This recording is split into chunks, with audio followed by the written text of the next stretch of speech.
Há muitos anos eu me encanto com o poder da internet e a criatividade que nela circula. Mas agora estou muito preocupada que isso possa acabar durante a Copa do Mundo de Futebol de 2014. Enquanto todos estão distraídos com os jogos, a Câmara dos Deputados vai votar um novo projeto de lei que poderá declarar o fim da liberdade na rede e diminuir nosso poder de escolha.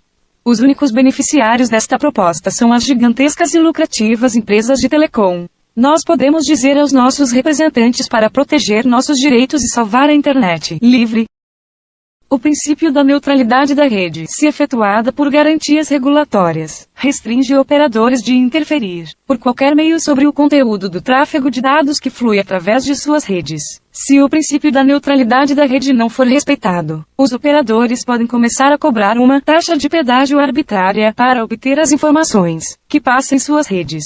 E quem perde com isso? Nós, os usuários. Quem fica a vantagem não cumprir a neutralidade da rede? Os operadores de telecomunicações, que na maioria dos países têm os principais circuitos de tráfego de dados, ou backbones nas redes. E hoje também a esmagadora maioria dos serviços de acesso aos utilizadores finais. Sem a neutralidade da rede que pode assumir o controle do tráfego da internet no nível enlace. Aquele que conecta aos usuários, computador ou dispositivo a qualquer internet, ponto de entrada. Incluindo o enraizamento das pessoas para os circuitos distintos, assim. Eles podem conceber novas formas de cobrar por esses serviços em contratos entre estes e os provedores de conteúdo ou aplicativos. Ou entre prestadores de serviços menores, que dependem desses operadores para a ligação à internet. Como é hoje, os contratos entre operadoras e prestadores de estar lá, conteúdo ou acesso, são baseados na capacidade de transmissão, que pode ser limitada a uma velocidade de 2 formas em múltiplos de bits por segundo ou, simplesmente, uma conexão física de uso ilimitado. Por exemplo, um par ou um ponto a outro canal de fibra. Os contratos são taxas fixas mensais e, dentro dos limites especificados no contrato, não há custos adicionais para um provedor que os contrata. Além disso, o operador não tem o direito de interferir no que passa através dos tubos contratados. Se a capacidade contratada é usada claramente, isso é responsabilidade de quem está a contrair e a obrigação do operador é simplesmente honrar o contrato. Mas ele pode ficar ainda mais pior. Operadores estão pressionando para ter liberdade para priorizar o tráfego de forma arbitrária e rentabilizar o seu conteúdo. Em outras palavras, a liberdade é absoluta para assumir o controle do transporte de dados e torcendo também para apressar este transporte de forma arbitrária. Para resumir, a portagem os bits de forma arbitrária. Nos anos em que Gilberto Gil foi ministro da Cultura, ele discutia com os artistas, técnicos de computador, deputados e senadores formas de garantir o caráter democrático e aberto da internet. Dessa construção coletiva, nasceu o Marco Civil, mas, agora, o poderoso lobby das empresas de telecomunicações está influenciando nossos políticos para que transformem a internet em uma espécie de TV a cabo, em que se poderia cobrar a mais para podermos assistir a vídeos, ouvir música ou acessar informações. A votação será apertada, mas uma grande mobilização pública pode convencer os deputados de que suas reeleições dependem desse voto. Os próximos dias são cruciais. Junte-se a mim nesta campanha para criar a maior mobilização já vista por uma internet livre no Brasil. Esse vídeo representa a sua voz. Se você concorda comigo, então compartilhe com o maior número possível de pessoas. Vamos vencer essa batalha e salvar a internet. Eu acredito que o Marco Civil seja o melhor projeto de lei que já entrou no Congresso. Isso porque foi feito por todos nós, de forma colaborativa pela rede. Ele limita quais informações os provedores podem guardar e estabelece critérios rígidos para as empresas. Com o Marco Civil, os provedores serão proibidos de usar os nossos dados para vender serviços sem a nossa autorização expressa. Mas alguns deputados estão cedendo ao lobby das telecoms. Se essa manobra for bem sucedida, podemos dizer adeus à internet que temos hoje. As empresas de telefonia dizem que, ao criarem pacotes diferenciados, poderão baratear a internet. Mas se permitirmos que empresas decidam a velocidade de acesso a cada tipo de conteúdo, será o fim da criatividade e inovação que aparecem espontaneamente na rede. Não podemos permitir que a internet seja dividida em pacotes de serviços sem sentido, de má qualidade controlados por poucas empresas. A geração que lutou pela democratização do Brasil pelo direito de escolher o presidente da República pelo voto direto, contra o imperialismo americano, pelo fim da censura e a favor garantia da liberdade de comunicação não pode ficar esquecida. Não podemos deixar, agora, que conquistas importantes desapareçam diante do lobby irresponsável de um punhado de empresas e da falta de compromisso de deputados que acreditam que podem ignorar seus eleitores. O Marco Civil da Internet é uma iniciativa legislativa, surgida no final de 2009, para controlar o uso da internet no Brasil, por meio da previsão de princípios, garantias, direitos e deveres de quem usa a rede, e da determinação de diretrizes para a atuação do Estado como controlador de conteúdo da rede e de seus usuários, após ser desenvolvido colaborativamente em um debate aberto por meio de um blog em 2011. O Marco Civil foi apresentado como um projeto de lei do Poder Executivo à Câmara dos Deputados, sob o número PL 2126/2011 avos. Atualmente apensado ao PL 5403/2001 avos. O texto do projeto trata de temas como neutralidade da rede, privacidade, retenção de dados, a função social da rede e responsabilidade civil de usuários e provedores. A Secretaria de Assuntos Legislativos do Ministério da Justiça, em parceria com o Centro de Tecnologia e Sociedade da Escola de Direito da Fundação Getúlio Vargas, no Rio de Janeiro, lançou em 29 de outubro de 2009 a primeira fase do processo colaborativo para a construção de um marco regulatório da internet no Brasil. Propôs à sociedade eixos de discussão abrangendo as condições de uso da internet em relação aos direitos e deveres de seus usuários, prestadores de serviços e provedores de conexão, e também o papel do poder público com relação à internet. Durante a primeira fase dos debates, entre 29 de outubro e 17 de dezembro de 2009, foram mais de 800 contribuições, entre comentários, e-mails e referências propositivas em sites. A ideia do Marco Civil surgiu a partir da concepção do professor Ronaldo Lemos, expressa em artigo publicado em 22 de maio de 2007, partindo dos debates e sugestões da primeira fase. Formulou-se a minuta do anteprojeto que voltou a ser debatida, numa segunda fase, em processo de construção colaborativo com participação da sociedade. Os debates públicos dessa segunda fase foram iniciados em 8 de abril e encerrados em 30 de maio de 2010. O Marco Civil foi descrito pelo então ministro da Justiça, Luiz Paulo Barreto, como a Constituição da Internet. O site TechDir descreveu o Marco Civil como uma lei anti-ACTA, em referência ao Acordo Comercial Anticontrafação, muito criticado por restringir a liberdade na internet e que acabou rejeitado pela União Europeia, após mais de um ano. Em 24 de agosto de 2011, o projeto de lei foi enviado pela presidente Dilma Rousseff à Câmara, recebido originalmente sob o número 2126/2011, em 12 de abril de 2012. Foi deferido o requerimento para que o projeto fosse apensado ao PL 5403/2001. Vários projetos de lei sobre o tema da regulação da internet no Brasil já haviam sido apresentados à Câmara dos Deputados, tanto por deputados da própria Casa, quanto pelo Poder Executivo e pelo Senado Federal. Contudo, ao tramitarem apensados na Câmara, uma comissão especial formada para apreciá-los rejeitou 38 projetos. Após 7 audiências públicas, sob a relatoria do deputado Alessandro Molon, na ocasião, o deputado concluiu pela constitucionalidade e juridicidade das proposições e pugnou pela aprovação do substitutivo ao projeto de lei 2126/11. Este de autoria do Poder Executivo, no dia 08 de julho de 2013. Após a publicação de notícias de que as comunicações no Brasil eram alvo de espionagem eletrônica pelos EUA, a presidenta Dilma Rousseff e a ministra das Relações Institucionais Ideli Salvat declararam que a aprovação do Marco Civil da Internet era uma prioridade para o governo federal desde que chegou ao Congresso Nacional. Em 2011, o Marco Civil nunca foi votado no âmbito da comissão especial e no plenário da Câmara dos Deputados, por diversos motivos e justificativas formais. A votação do projeto já foi adiada ou simplesmente não aconteceu por mais de 25 vezes. Em 2012, por 7 oportunidades, dias 10 e 11 de julho, 18 de setembro, 7,16, 13 e 20 de novembro e 5 de dezembro. Em 2013, por 10 vezes, dias 16 de julho, 29 de outubro, 6, 12, 19, 20, 26 e 27 de novembro e 3, 4 de dezembro.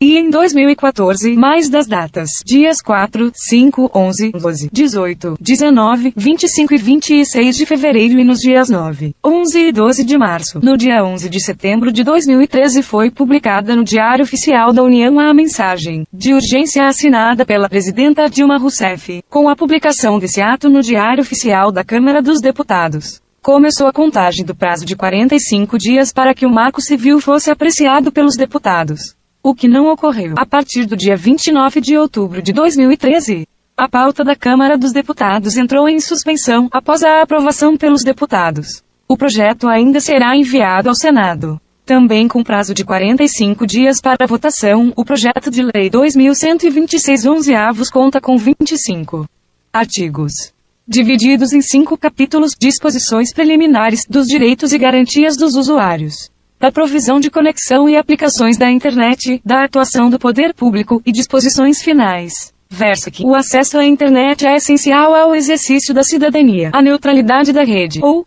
neutralidade da internet, ou princípio de neutralidade, significa que todas as informações que trafegam na rede devem ser tratadas da mesma forma, navegando à mesma velocidade, ou seja, na velocidade da contração. É esse princípio que garante o livre acesso a qualquer tipo de informação na rede, visando proteger seus interesses econômicos. Muitos provedores de acesso, ISPs, introduziram práticas ilegais ou prejudiciais ao uso da internet, principalmente o chamado traffic shopping. Por exemplo, ISPs tentam evitar que usuários usem roteadores sem fio, usem VoIP, programas de compartilhamento de arquivos, diminuem a velocidade em sítios de vídeo e TV. Compartilhamento de arquivos ETIC. O projeto de lei, da forma como tramita atualmente, prevê expressamente a neutralidade da rede como princípio disciplinador da internet. Em seu capítulo 1, artigo 3º, inciso 4, por outro lado, o inciso seguinte traz também o princípio expresso no seguinte texto: preservação da estabilidade, segurança e funcionalidade da rede, por meio de medidas técnicas compatíveis com os padrões internacionais e pelo estímulo ao uso de boas práticas.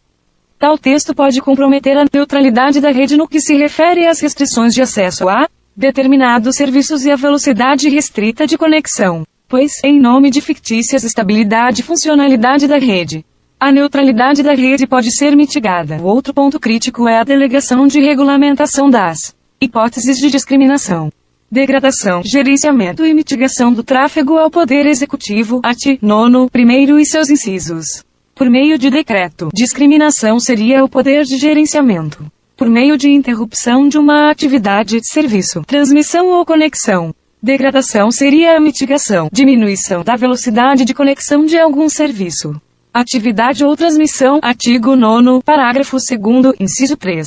As hipóteses estão assim expressas. Artigo 9. O responsável pela transmissão, comutação ou roteamento tem o dever de tratar de forma isonômica quaisquer pacotes de dados, sem distinção por conteúdo, origem e destino, serviço, terminal ou aplicativo. Parágrafo 1º. A discriminação ou degradação do tráfego será regulamentada por decreto, ouvidas as recomendações do Comitê Gestor da Internet no Brasil, CI.br, e somente poderá decorrer de, inciso 1, requisitos técnicos indispensáveis à fruição adequada dos serviços e aplicações, e inciso 2, priorização a serviços de emergência. Parágrafo 2º. Na hipótese de discriminação ou degradação do tráfego prevista no primeiro, o responsável mencionado no caput deve, inciso 1, abster-se de causar prejuízos aos usuários, inciso 2, respeitar a livre concorrência, e inciso 3, informar previamente de modo transparente, claro e suficientemente descritivo aos seus usuários sobre as práticas de gerenciamento ou mitigação de tráfego adotadas. Parágrafo 3º.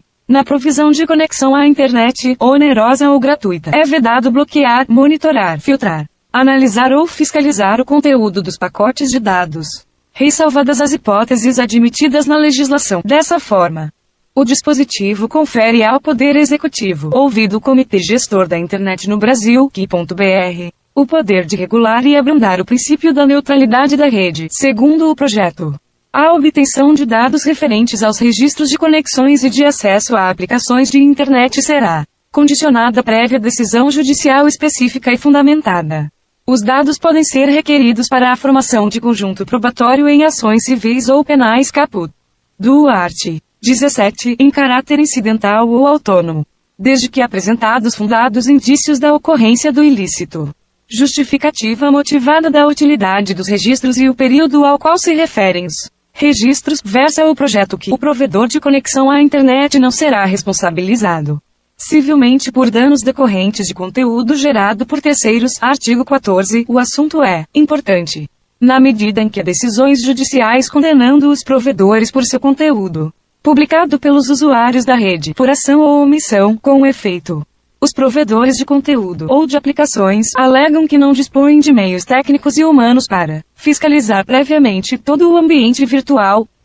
Artigo 15. Com o intuito de assegurar a liberdade de expressão e evitar a censura, o provedor de aplicações de internet somente poderá ser responsabilizado civilmente por danos decorrentes de conteúdo gerado por terceiros se, após ordem judicial específica, não tomar as providências para, no âmbito e nos limites técnicos do seu serviço e dentro do prazo assinalado, tornar indisponível o conteúdo apontado como infringente, ressalvadas as disposições legais em contrário. Parágrafo único. A ordem judicial de que trata o caput deverá conter, sob pena de nulidade, identificação clara e específica do conteúdo apontado como infringente, que permita a localização inequívoca do material, uma nota técnica interna assinada por 3 procuradores do Ministério Público Federal entende que a regulação da responsabilidade dos intermediários proposta no Marco Civil coloca em risco excessivo direitos do consumidor, a privacidade da pessoa, a proteção integral da criança e do adolescente e a dignidade da pessoa humana. Um artigo publicado na Revista de Direito Administrativo argumenta que as regras do Marco Civil estabelecem um regime de proteção sem razoabilidade, no qual a liberdade de expressão recebe proteção superior àquela garantida aos direitos da personalidade, em semelhança à dinâmica da primeira emenda à Constituição dos Estados Unidos, como parte de sua proposta de elaboração coletiva e aberta. O Marco Civil não foi concebido como resultado de um consenso pacífico, mas como o produto de uma opção política. Ainda que baseada na diversidade de interesses de uma sociedade plural, várias instituições e personalidade de destaque declararam seu apoio à aprovação do Marco Civil da Internet de forma individual. Além da elaboração de documentos coletivos a favor do projeto, instituições nacionais ABCID e Associação Brasileira de Centros de Inclusão Digital. Artigo ONB Articulação de Organizações de Mulheres Negras Brasileiras, ARPU, B Associação das Rádios Públicas do Brasil, ASL Associação Brasileira da Software Livre, Barão de Itararé, Casa da Cultura Digital, CGE, BR 31, Circuito Fora do Eixo, CSB, Central dos Sindicatos Brasileiros, CTS Fundação Getúlio Vargas, Coletivo Digital, CUT Central Única dos Trabalhadores.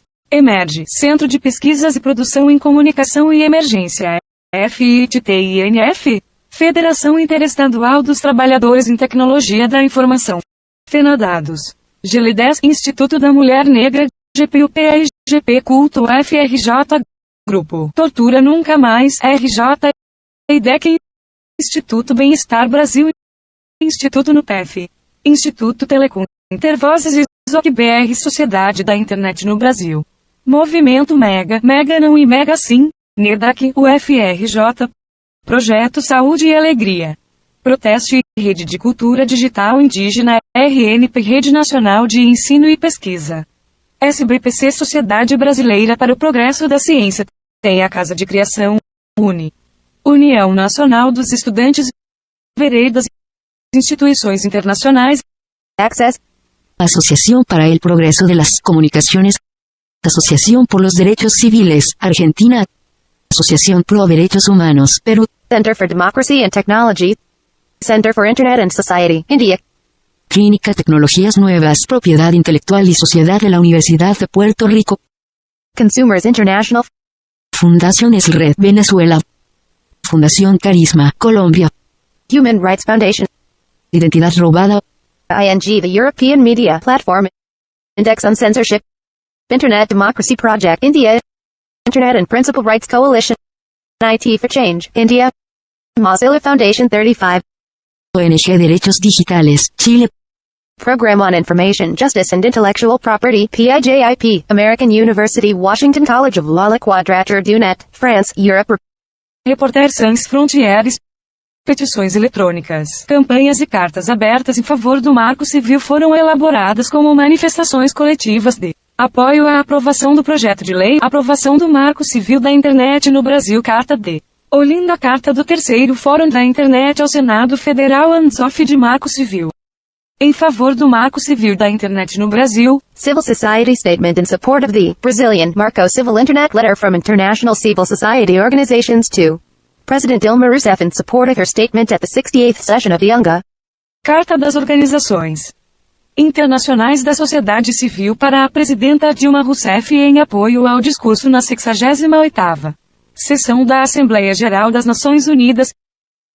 Em diversos aspectos distintos, várias manifestações também se opuseram expressamente à aprovação do Marco Civil da Internet. A Associação Nacional dos Delegados da Polícia Federal entendeu que o Marco Civil é inconstitucional e contradiz a Declaração Universal dos Direitos Humanos da ONU, porque concede ao direito à liberdade de expressão na rede mundial de computadores um valor absoluto maior a todos os outros, negando, com isto, existência de outros direitos fundamentais previstos na Constituição, ficando comprometidos os direitos à segurança, o de resposta e indenização por dano moral, material e à imagem, bem como a vedação do anonimato e inviolabilidade da honra e imagem das pessoas representantes do Ministério Público e das Polícias Federal e Civil defenderam durante a CPI da pedofilia do Senado que alguns princípios da segurança pública e judiciais fossem incorporados ao Marco Civil, para assegurar a inviolabilidade da honra das pessoas.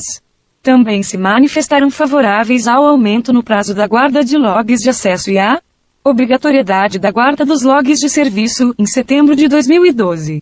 Uma nota técnica interna assinada por 3 procuradores do Ministério Público Federal indicou que a criação de um Marco Civil da Internet é louvável, mas ainda é necessário aperfeiçoar a proposta, uma vez que a regulação da responsabilidade dos intermediários coloca em risco excessivo direitos do consumidor, a privacidade da pessoa, a proteção integral da criança e do adolescente e a dignidade da pessoa humana.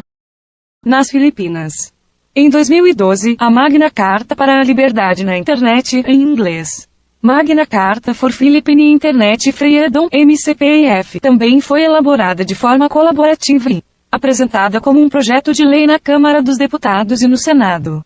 Se aprovada, a MCPIF revogará a Lei Republicana N. 10.175, 2012, conhecida como Lei de Prevenção ao Cibercrime, além de dispor sobre liberdade de expressão, acesso universal, inovação, privacidade, propriedade intelectual, hackeamento e tráfico de pessoas.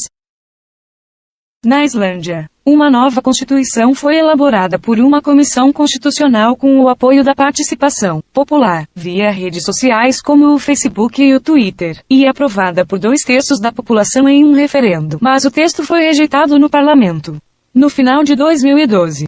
Nos Estados Unidos da América, onde os debates se vinculam à propriedade intelectual, tramitaram projetos de lei como Protect IP Act, conhecido como PIPA, Stop Online Piracy Act, ou SOPA. Em nível internacional e sem transparência, tramitam o Acordo Comercial Anticontrafação, ACTA em inglês, Anti-Counterfeiting Trade Agreement, com o objetivo de estabelecer padrões internacionais para o cumprimento da legislação sobre marcas registradas, patentes e direitos autorais, e a Parceria Trans-Pacífica, TPP, em inglês, Trans-Pacific Partnership, sobre livre comércio. O deputado Alessandro Molon, do PT do Rio de Janeiro, participou em Londres de um evento internacional sobre Marco Civil da Internet. As contribuições dos debates lá vão ajudar as discussões aqui. É que tramita na Câmara projeto de iniciativa do Executivo que trata do Marco Civil na rede mundial de computadores, estabelecendo princípios, garantias, direitos e deveres dos usuários da internet. É uma espécie de constituição que vai disciplinar os direitos de quem navega na web. Bom, com a palavra, o relator desse projeto, deputado Alessandro Molon, que vai nos trazer então as novidades desse relevante debate e os principais pontos discutidos lá na Inglaterra e aqui no Brasil. Muito bom dia, deputado. Um prazer tê-lo novamente conosco aqui na Rádio Câmara. Prazer meu, Lincoln. Bom dia a você, bom dia a Daniele, bom dia a todos os ouvintes da Rádio Câmara. Bom, primeiro, uma pergunta que nós jornalistas costumamos usar muito, brincando entre nós, assim, para saber o que é o principal. Qual é o lead lá de Londres? Qual é, digamos assim, a principal notícia que o senhor nos traz dessa discussão internacional que aconteceu na capital inglesa? Olha, são basicamente duas as notícias principais, Lincoln. A primeira delas é que esse tema da liberdade de expressão online, na internet, é um tema que está afligindo, que está preocupando todo mundo. Quer dizer, esse é um problema mundial. O seminário reuniu 62 participantes de 24 países diferentes, de todos os continentes. Então tinham desde australianos até norte-americanos, europeus, asiáticos, africanos, entre os asiáticos tailandeses, enfim, gente do Vietnã, um seminário espetacular, promovido pelo Ministério das Relações Exteriores da Inglaterra, sobre esse tema de liberdade de expressão online, quer dizer, na internet. E a segunda grande notícia é como o Marco Civil é bem visto no cenário internacional por representantes de todos os países. Eu fiquei muito impressionado.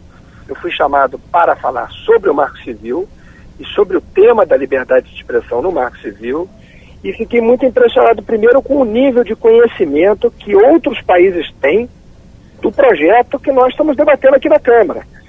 Só para dar uma ideia, eles sabiam das tentativas de votação no ano passado e perguntavam quando eu imaginava que nós fôssemos conseguir votar. Quer dizer, estão acompanhando o processo legislativo brasileiro, tamanha a relevância desse projeto, né? Ele pode ser um modelo, então, para os outros países, né, deputado?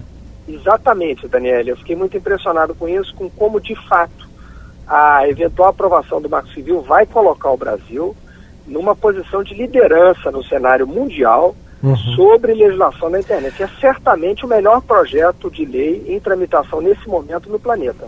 Ótimo. Agora, deputado Alessandro Molon, quais são hoje, na visão, digamos assim, do acúmulo que se tira desses debates internacionais, as maiores ameaças a esse bem que a internet se tornou para a humanidade?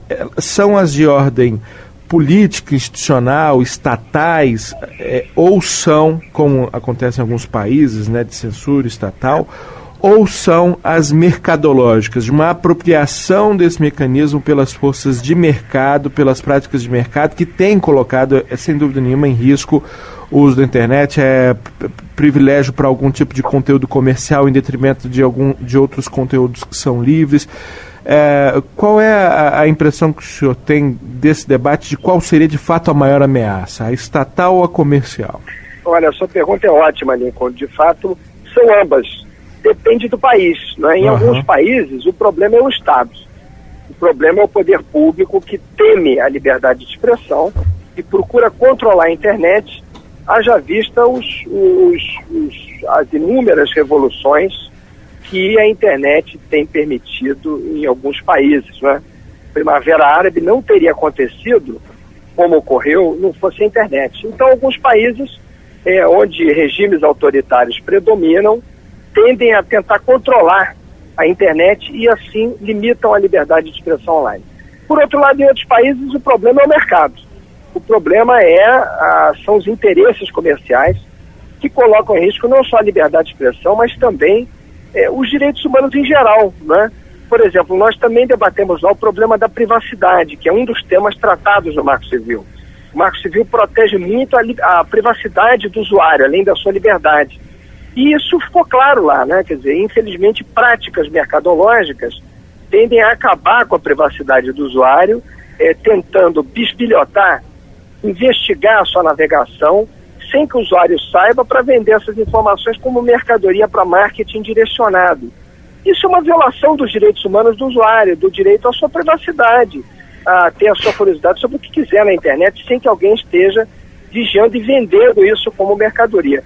Então, dependendo do país, às vezes é o mercado, às vezes é o próprio Estado. Agora, interessante, por fim, observar que o que se discutiu também é a importância de trazer aqueles que constroem, do ponto de vista da engenharia da internet, os novos produtos, as novas redes sociais, né, tais como nós temos aí Facebook, Twitter e assim por diante, que esses engenheiros que moldam essas ferramentas, que eles sejam ganhos também para essa causa de criar ferramentas que respeitem os direitos humanos, ou seja, pensar em uma internet construída tendo como meta o uso da internet para aprimorar, para valorizar, para aperfeiçoar o respeito aos direitos humanos. Foi um debate interessantíssimo.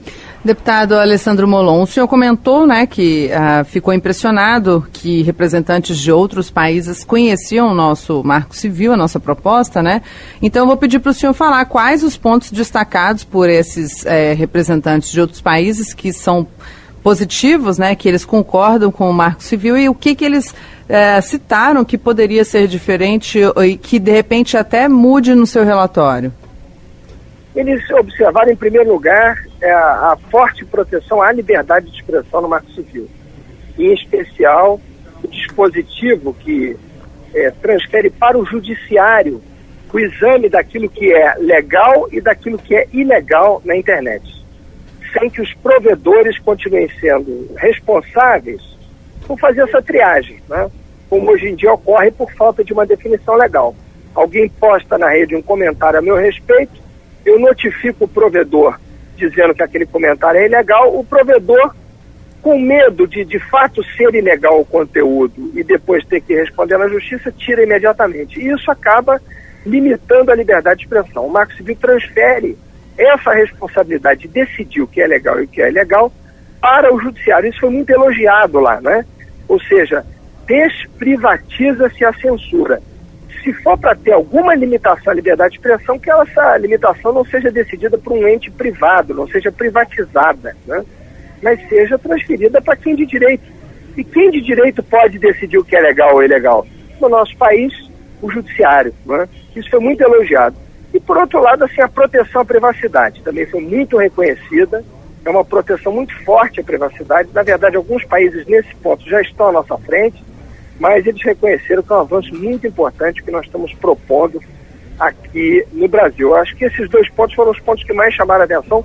Não houve nenhuma sugestão de mudança significativa, né? Ao contrário, o que mais chamou a atenção foram os aplausos ao que nós já estamos fazendo. Uhum. Bom, deputado Alessandro Molon, o senhor colocou algo fundamental, é a questão dos provedores que às vezes por medo acabam fazendo a censura privada porque está tudo muito nebuloso ainda sobre de quem são de fato as responsabilidades, né? Isso existe em boa medida porque as pessoas, quando vão processar alguém, processam quem postou e processam também o provedor. A grande luta, talvez o pilar principal da luta do marco regulatório seja a questão da neutralidade da rede, né? O provedor não poder privilegiar ninguém, mas o provedor também não pode ser punido por coisas que ele não fez. Como é que está essa questão aí essa linha tênue de quem que é a responsabilidade ao final? Como é que fica a responsabilidade do provedor? Ele vai ter seu ônus e seu bônus nesse processo, no final, né? Exatamente, e isso é isso que parece ser bastante equilibrado, porque quando nós responsabilizamos os provedores por conteúdos postados por terceiros, nós estamos criando as condições jurídicas no Brasil, dando segurança jurídica no Brasil, para que surja algo como um Facebook brasileiro, algo como um Twitter brasileiro, que hoje é impensável, não por questões tecnológicas, não por questões técnicas mesmo, mas por questões jurídicas, porque como não há uma clareza no Brasil de quem é a responsabilidade, alguém que criasse uma espécie de Facebook brasileiro poderia não suportar as primeiras indenizações que tivesse que pagar. Ao passo que uma empresa como o Facebook norte-americano, que já é um gigante mundial, se for condenado num país como o Brasil, uma outra condenação não vai fazer diferença no seu fluxo de caixa. Mas algo que surgisse no Brasil, que começasse aqui, não conseguiria, não consegue, não surge por isso, né? Não há segurança jurídica para que surja um Facebook brasileiro, por exemplo. Facebook eu uso apenas como um exemplo, mas eu digo uma rede social qualquer, né, que seja inovadora, porque não está claro até onde os seus proprietários teriam que responder em caso de condenações por calúnia e difamação, por exemplo, né? O Marco Civil deixa isso claro, então ele cria condições jurídicas para que surjam novas empresas no Brasil, para que o Brasil se desenvolva nessa área, porque nós costumamos exportar cérebros, né? Veja lá que, por falar até no Facebook, um dos que começou o Facebook lá nos Estados Unidos era um brasileiro, sócio do que depois acabou sendo o dono maior e o mais famoso, mas era um brasileiro que estudou nos Estados Unidos. Então nós temos muita capacidade, muitos gênios aqui no Brasil, muitas vezes não criam coisas desse tipo por falta de segurança jurídica. O Marco Civil ele vem completar essa lacuna. Como é que está a questão da guarda de logs, que são aquelas, digamos assim, as pegadas, né, os rastros que a gente deixa sempre que navega na internet? Há muita preocupação em relação à questão da privacidade desses logs. Esse, se não me engano, era uma das principais polêmicas, porque demandaria uma estrutura maior por parte dos provedores a guarda de todos os logs. Como é que está essa questão, deputado? Nós definimos que os provedores de conexão, ou seja, quem nos liga à internet, aquele cabo que chega na nossa casa, né? Uhum. Eles serão responsáveis por guardar os nossos logs de conexão por 1 ano. Então, eles serão obrigados a guardar quando nós nos conectamos e desconectamos da rede. Uhum. E somente isso. Não podem guardar os nossos logs de navegação. São proibidos de guardar isso, para evitar que continuem analisando e vendendo isso como mercadoria, como eles vêm fazendo, já hoje no Brasil.